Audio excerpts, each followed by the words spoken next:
Assalamualaikum warahmatullahi wabarakatuh. Perkenalkan, nama saya Muhammad Rizky Maulana, mahasiswa UIN Sunan Gunung Jati, Fakultas Sains dan Teknologi. Di sini saya akan memaparkan tentang praktikum yang saya akan jalankan. Sebelumnya, saya dengan NIM 12470700027, yaitu di sini praktikum UAS Kimia, di mana saya akan mempraktikumkan tentang korosi atau perkaratan.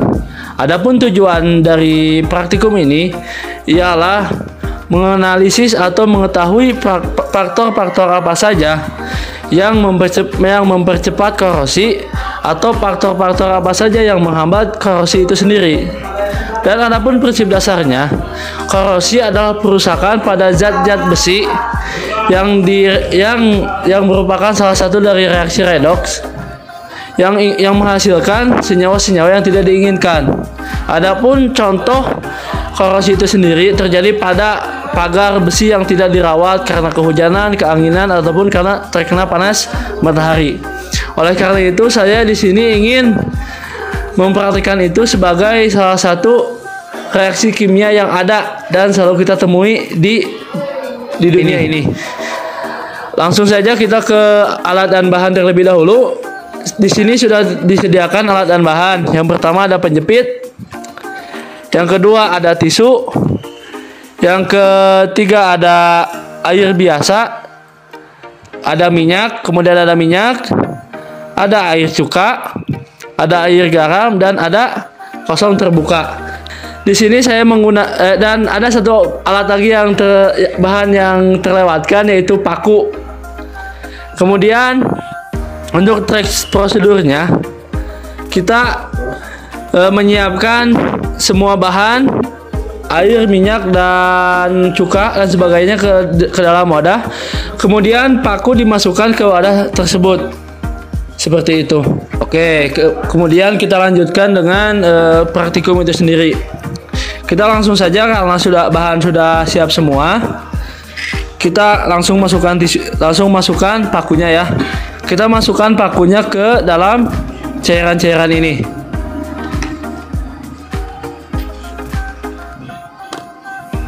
Dan pastikan pakunya terendam sempurna oleh cairan. Oke, apa fungsi tisu di sini?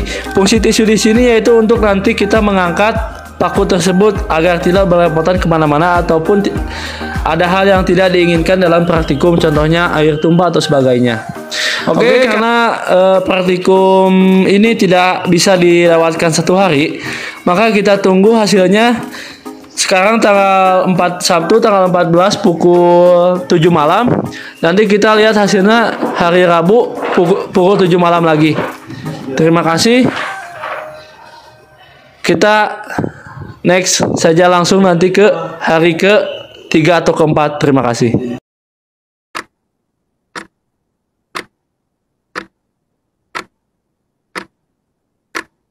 Kembali lagi kepada praktikum kita ya. Di sini kita sudah melewati batas 4 hari, 3 atau 4 hari. Jadi kita langsung saja melihat hasil yang mana yang mengalami korosi lebih cepat, yang mana korosinya stabil, dan yang mana yang dapat menghambat korosi itu sendiri. Oke. Di video sebelumnya saya membuat praktikum ini pada hari Sabtu pada pukul 7, dan sekarang sudah hari Rabu pukul 10 lebih 15 menit. Artinya ini sudah ada hasil dari beberapa praktikum kita ini. Untuk mencapai apa yang untuk mencapai jawaban tujuan yang di awal video. Oleh karena itu, mari kita lihat apa saja yang mengalami korosi lebih cepat dan apa saja faktor-faktor yang mempercepatnya, dan kita juga bisa melihat faktor-faktor apa saja yang bisa menahan korosi itu, atau korosi itu dapat tidak diperlambat, jadi lebih awet ke besinya. Oleh karena itu, mari kita lihat. Oke, mari kita lanjutkan kita melihat praktikum yang sudah kita lakukan beberapa hari yang lalu. Yang pertama, mari kita siapkan tisu agar tidak melebar kemana-mana cairannya ya. Cukup buatkan 5 saja seperti ini.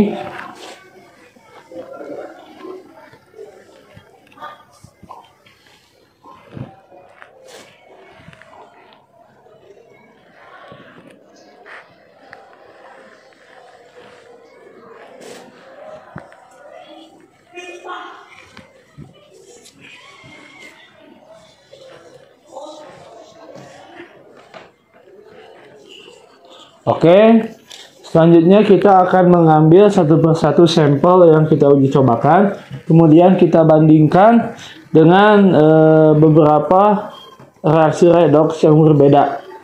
Yang pertama, kita akan mengeluarkan dari air garam terlebih dahulu.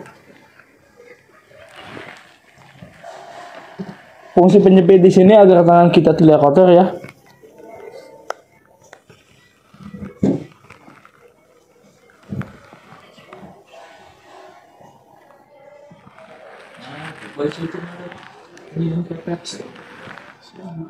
Kemudian air cuka.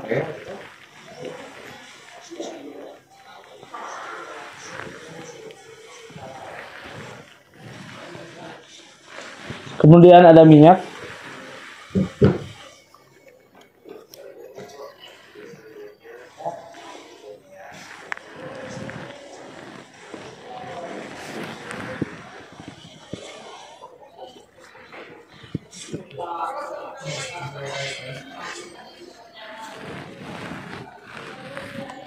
Kemudian ada air biasa ya.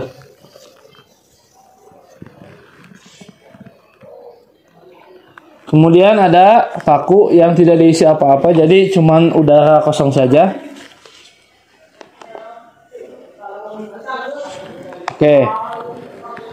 Oke. Kita dapat membedakan hasil dari beberapa praktikum yang dilibatkan oleh reaksi redoks itu sendiri. Yang pertama ada air garam. Di sini kita dapat mengambil garis besar bahwasanya air garam di sini mengalami korosi lebih cepat atau perusakan pada besi lebih cepat, ditandai dengan air yang menguning, tanda-tanda besi yang berkarat. Dan adapun pakunya jadi seperti ini. Ini untuk air garam. Ya. Mengalami korosi lebih cepat. Kemudian ini air cuka ya. Ini air cuka.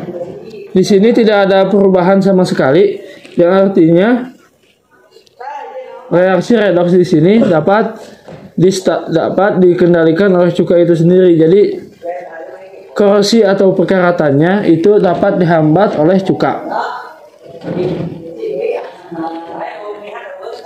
Kemudian ada dari minyak.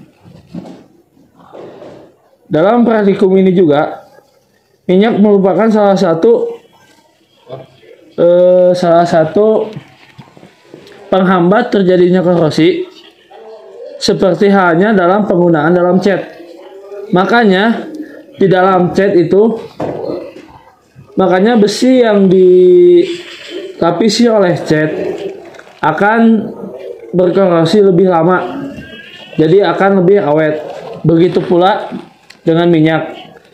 Sama saja, minyak juga dapat mengurangi dari korosi itu sendiri.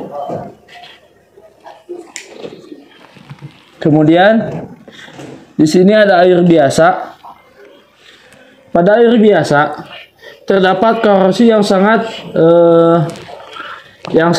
banyak, di mana perkaratan terjadi di seluruh badan paku dan ditandai dengan air yang kuning pekat. Kita juga dapat menyimpulkan bahwasanya air biasa ini dapat mempercepat korosi. Sebagaimana kita dapat melihat pada daerah seperti daerah banjir, di mana rumah-rumah yang terendam banjir, yang biasanya jika setelah surut maka itu si besi pagar atau besi-besi yang ada di rumah itu cepat berkarat karena sudah direndam air, kemudian surut terik oleh panas matahari, kemudian banjir lagi, itu akan mempercepat korosi yang ada di dalamnya. Oke, selanjutnya ada kosong terbuka. Di kosong terbuka itu sendiri, reaksi redoks yang terjadi itu stabil. Jadi tidak ada penghambat maupun mempercepat korosi di sini. Dan saya melakukan praktikum ini di dalam ruangan, jadi tidak terkena sinar matahari. Jadi kita dapat menarik kesimpulan bahwasannya besi yang direndam oleh air garam dan air biasa itu dapat mempercepat reaksi redoks terjadi atau perusakan terjadi, yang dimana paku bisa dapat cepat berkarat. Seperti kita bisa melihat dalam contoh-contohnya, yaitu makanya besi yang ada di lautan untuk menyangga atau menjadi bahan bangunan yang ada di lautan-lautan untuk minyak-minyak ataupun ya tambang minyak yang ada di lautan itu, mereka memakai besi khusus yang dilapisi oleh cairan khusus untuk memperlambat korosi itu terjadi, supaya bangunan lebih tahan lama dan lebih kokoh. Dimana jika terjadi korosi dalam suatu besi, maka besi itu akan rusak dan akan rapuh dan sehingga rubuh. Hal itu yang ditakutkan oleh kita. Sekian praktikum yang bisa saya paparkan. Semoga dengan praktikum ini, khususnya bagi saya, dapat menambah ilmu pengetahuan, dan untuk yang menonton dapat mengetahui hal-hal apa saja yang terjadi pada besi yang berkorosi pada lingkungannya yang terjadi pada reaksi redoks. Hal ini dapat dibuktikan dengan ilmu kimia itu sendiri. Makanya di sini saya ingin membuktikan yang sudah ada contohnya dalam kehidupan sehari-hari supaya bisa dapat dipahami. Mungkin dicukupkan untuk praktikum kali ini. Semoga dengan praktikum kali ini dosen maupun mahasiswa-mahasiswa seangkatan saya dapat puas dengan praktikum kali ini. Meskipun praktikum kali ini dibilang sederhana dan sangat simpel sekali gitu kan. Semoga dapat bermanfaat. Wabillahi taufiq wa hidayah. Wassalamualaikum warahmatullahi wabarakatuh.